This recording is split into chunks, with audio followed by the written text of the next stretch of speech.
I'm Kenny Fogle, Community Focus here in Nelson County. Glad you could join us, and we're catching up with Chad McCoy this morning here in Bardstown. I say good morning. He's going in between two of his coffees today, so we're catching him in between two of his events that he does every week here in Nelson County, catching up with the citizens. And what we want to do is catch up. Well, Chad, first of all, thank you for being here. I know you're extremely busy, especially going on right now, so I appreciate you even showing up. Thanks for having me. I appreciate the opportunity to get together and talk about stuff. Well, and that's it. We want to talk about right now. It's 2020. It's January, so that means we're in the middle of a legislative session, and that comes around every year. Now, this was one of the big ones or a short one? This is the big one. This is the big one. Yeah. So this is one we actually talk about budget and all that kind of stuff. You got it. The budget is the elephant in the room. Well, I know we're coming up on that, and we'll talk about that a little bit. But today we just want to find out where we are. I mean, what bills are coming up? What should we be looking out for? What do you see as highlights of coming up, and what do you foresee right now? Just give it a little forecast. So from the House side, Kenny, we've our House Bill 1 this year is going to be a public assistance, trying to bridge the gap. You know, we've got a public assistance cliff. So many of our citizens, if you back up and look at Kentucky, Nelson County, we've got a really low workforce participation rate, but we've got a ton of open jobs out there. And the problem we're running into is folks are having to make this horrible decision of, do I go take this job, which I want to do? I'm an able-bodied person. I want to be out there working. But if I do, I might lose my benefits, my health insurance, and I can't lose that. Right. My family needs that help. And it's a shame that we have unintentionally all created a system where somebody has to make that choice. Right. So our big priority this year is, what can we do, not to get people kicked off, but what can we do to help people get off? Mm-hmm. What can we do to smooth out that? Is there a phase system? I mean, I know right now it's either all or nothing. Yeah, and I think that's exactly what we need to do. We need to, and so what we're looking at first and foremost is some sort of a bridge insurance, mm-hmm. health insurance. Right. You know, you can't go from we're all covered under government health insurance to if I take this job, we lose everything. Right. So now let's figure out a way to get these folks back into the workforce, keep that insurance there for them and their family. And now let's look at some of the other things. It's interesting. You've got a lot of different programs that are good programs. You've got, SNAP, you've got the health insurance, but they're all kind of run by different agencies with different requirements and different cards. And you also end up sometimes with some folks that are maybe not playing by all the rules. And what can we do to make sure everybody plays by the rules so that the money we have, which is, as you know, very limited, is going to be able to go further for everybody? So that is it's actually a bipartisan task force that has been working now for a little over a year. Speaker Pro Tem David Meade has been shoring that up, leading that for us, and some really good ideas that I think everybody can get behind are out there. So that's going to be, the House Republicans, our goal has always been, we want to make families' lives better. We want to have better jobs. We're just trying to help everybody live a better life in Kentucky. Well, this all rolls back to economics, obviously, spending and obviously income. I mean, that's right. You've got plans to increase revenue as well this year, hopefully. I mean, I don't know what Well, I mean, the only revenue increases, we like revenue increases that come from growth. Uh-huh. So if we can keep economic growth going, as we have the last 3 years, it's more and more revenue. And you see it working. We've got a little extra money right now. I think there's probably an appetite for maybe sports wagering, which would bring in a little increased revenue. Other than that, I don't know that you're going to see much in the way of tax reform or those sorts of things. We had a big tax reform last budget cycle 2 years ago, and we lowered the income tax rate by 17%. People always seem to forget that part because they only focus on the fact that we expanded the sales tax. But what we really tried to do was put more money in your pocket and give you the choice about where you're going to spend that money, and then there might be tax consequences from there. That appears to have been a positive step. It appears right now that it's, we're bringing in a little more money. We are growing the economy. We are having more jobs. And before we do the next step, tax reform 2.0, we want to make sure that that's solid. You and I have talked before about Kansas kind of tried this, and they jumped off a cliff, and it didn't work out well for them. Whereas North Carolina, we're sort of following their approach, and it seemed to work well. Do this slow, do this in increments, be measured about what you're doing, and hopefully we get a positive Well, outcome. obviously, there's all kinds of hot button issues. We're talking about obviously marijuana legalization. We're talking about obviously the pension reform. I mean, Yep. you've got all that still on your plate still. All that's still out there, and the medical marijuana bill is continuing to be tweaked. I think there's, if you ask around the state, even among Republicans, it polls 75%. Mm-hmm. So I think that's something we're going to have to do. We just want to make sure that we don't, that horrible word in Frankfurt, the unintended consequences. we just don't want to hurt anybody and get into a gateway issue. So I think you'll see us get that figured out. At least I hope so. Okay, well, again, the retirement issue, I think, has that been laid to bed for a while to basically just see we are making progress, we just don't see it as much? No, you go back, we had a pretty good solution and we got kicked out from almost on a process thing rather than a substantive thing. And I hate that because substantively it was a good bill. Yeah. I think the next step on that, Kenny, is we need to see what this governor's going to do. His budget is due out in a couple weeks, and that's going to be the first time we get to see how he prioritizes pensions, where he thinks we're going to be able to come up with the money. What's going to get cut is we have to add more and more to pensions. So until we get that document, we're kind of just in a pause. Well, speaking of the new governor, I mean, obviously it's a different system than we've had over the last few years. Yep. You've mentioned bipartisanship in your earlier part of the interview. Do you see that? I mean, obviously you got a new governor coming in. You always got the honeymoon period. Everybody's happy, patting each other on the back. You see that lasting? You see that as you see this governor differently than I do because you're right there working with him every day.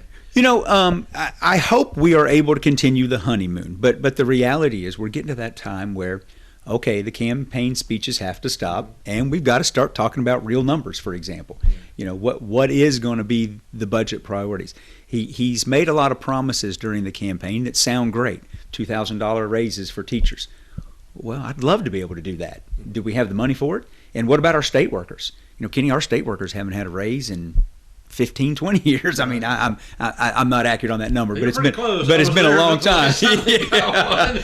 And so there's a lot of things that we need to do, and our state is one with a lot of needs and just not a lot of means. Mm-hmm. And now that's where this could get tough. So I hope we can continue to all work together, but obviously we're going to have some philosophical differences. But I'm hopeful we are. In fact, you're going to see a resolution come out of the House here soon. We've got to get back to having civil discourse. We need to talk about the issue over there and not about me and you. And it's unfortunate in the last few years, you've seen our nation get very polarized.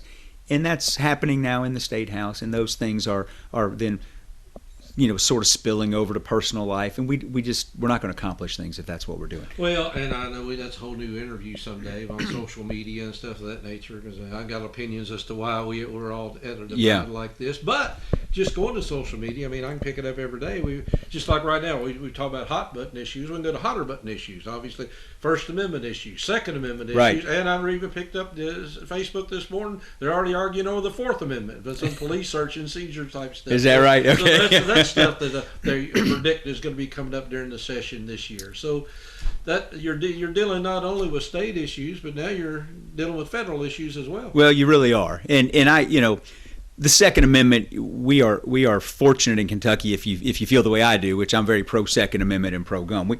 Our legislature right now, we've passed last year with the constitutional carry probably one of the most conservative gun protection bills out there. You're just not going to see anything come through the Kentucky General Assembly, neither the Senate nor the House. So red flag laws are pretty much dead, from what I understand. Dead. Nobody's coming after anybody's guns. Nobody's coming after anybody's guns. There are bills out there that do that. Uh-huh. They're not going to see the light of day. That's the key to it. If people key in on particular bills, not necessarily on this, but if key on a particular bill that is a little off kilter. That doesn't mean that it's going to pass, because a tremendous amount of bills that get proposed never see the light of day. That's right, and folks need to watch that. As you're watching, look to see who's filed it, look to see what committee it goes to, look to see then if it ever is going to get posted or a hearing. Mm-hmm. If it's not going to get a committee hearing, you don't need to worry about it. Yeah. That bill can't go forward. And so we have a lot of bills that, even on the Republican side, that are thrown out to start a discussion. Doesn't necessarily mean that that's what the law is going to be or that you're in favor of it. It's hey, this is a topic we ought to talk about. You know, the gas tax, for example, is one of those. That's a bill that's been out there a couple times. It's never even gotten a reading. Yeah. And yet some people think, oh my gosh, we've passed it. And in the Second Amendment stuff is the same way. We're not going to do anything that's going to hurt the Second Amendment. Mm-hmm. Well, again, we get into the last part I want to talk about is, again, back to the budget. Yes, sir. Infrastructure. I mean, obviously, we've got a lot of deficient bridges. We've been talking about this for 20, 30 years now, and it's not getting any better that I see. I mean, you see it differently than I do, but we've got a lot of infrastructure work that needs to be done, and I'm just curious how much attention's being paid to it. Well, and you're right. We've got a lot of infrastructure work that needs to be maintained and repaired, and we've also got new things that need to be built. Yeah. And so what do you do there when there's not enough revenue? And you know, you look at our road fund revenue right now, we spend a lot of that money on things that aren't road fund. The Kentucky State Police budget's in there. That's $200 million coming out every biennium. There is definitely a feeling that we've got to do something. And another thing that people don't focus on, we're losing our federal toll credits because we don't have any toll roads anymore. We used to be able to get some matching funds and all this stuff. One on Red Bridge that I don't like to. Yeah, right. Every time I go to Indiana. I'm with you. But there's a bigger gap coming, and we've got to get it figured out. Right now, a lot of groups, the Chamber of Commerce, the League of Cities, CAECO, they're in favor of us doing something. Now the question is, I think we got to educate folks and see if we can get our constituents behind us on it. So I'm gonna just wrap it up. Yep. We'll be done here in a couple months. At the end of this term or the end of this legislative session, what are you gonna look back on and say, here's what we did great, and here's something maybe we should have done a little differently or shouldn't have done at all. I mean, I know I'm making you do a little crystal ball. No. So I think honestly, our public assistance program is going to be something that really, really helps average workers, average families, and helps our economy and businesses grow. And when we can find those things, those are win-wins, and we need to do them. I think you're going to also see the budget. Last year, people lose sight of this. They always want to complain about something, but we funded education more than it's ever been funded in the history of the state. Yeah. It is a priority for us. We understand public education and the good it does. And I know we get beat up on that all the time, but it's just the fact. We funded it.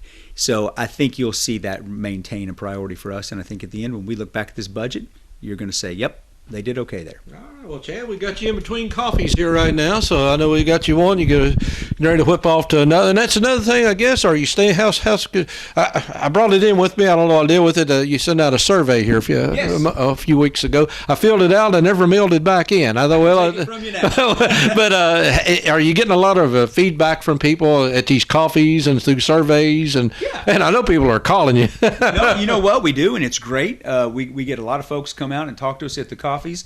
A lot of folks that have questions just want to pop in and ask a little bit. The surveys are nice. I like to get a general feel for, on issues that even should I be focused on it or not. It doesn't just because it's on the survey doesn't mean it's anything I support or don't support. Right. I'm just looking for topics there. But yeah, we get good feedback, and I hope if anybody ever needs me, send me an email, give me a call. We'll get back in touch with you. Senator Higdon and I go talk to the fifth graders all the time, and we always tell them, if you write President Trump, you might get a letter back, but it's probably not from Trump. If you write me or Senator Higdon, it's us writing you back. There's no staff doing that. It's just I got one from the Popes at one time. And don't burst my bubble there. As far as I'm concerned, Pope Paul VI signed that letter. Well, thanks you, Chad. I appreciate you taking the time. Appreciate you being here. I know you got a lot of work ahead of you, so I'll let you get back to work. But if anything you need from us, just let us know. And anytime you need to check in here at Channel 6, we'll try to keep you up to date as much as possible on what's going on in your state government. And again, it is your state government, and this is your state representative. So right now, give him a call if you got something going on, got a question going on. Keep up with what's happening, because that's the only way we stay involved, is me and you. So Chad, thank you for being here today. Thank you for tuning in. We'll be back with more right here on Channel 6 TV right after this.